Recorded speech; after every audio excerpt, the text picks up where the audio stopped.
அதிகமா இருக்கணும். நீதியின் மேல் பசி தாகம் உள்ளவர்களாய் நாம இருக்கணும்.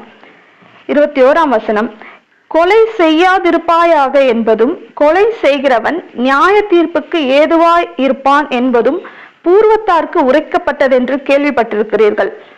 நான் உங்களுக்கு சொல்லுகிறேன், தன் சகோதரனை நியாயமில்லாமல் கோபித்துக் கொள்பவன் நியாய தீர்ப்புக்கு ஏதுவாய் இருப்பான். தன் சகோதரனை வீணன் என்று சொல்லுகிறவன் ஆலோசனை சங்க தீர்ப்புக்கு ஏதுவாய் இருப்பான்.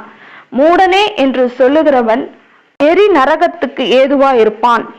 கொலை செய்யாதிருப்பாயாக என்று பூர்வத்தாருக்கு உரைக்கப்பட்டிருக்கிறது. மோசேயினால் கொடுக்கப்பட்ட கற்பனையில என்ன சொல்லப்பட்டிருக்கு? கொலை செய்யாதிருப்பாயாகன்னு சொல்லியிருக்கு இல்லையா? ஆனா கர்த்தர் என்ன சொல்றாரு? கொலை செய்யறத காட்டிலும் ஒரு பெரிய குற்றம் என்னவா? தன் சகோதரனை நியாயமில்லாமல் கோபித்துக் கொள்வது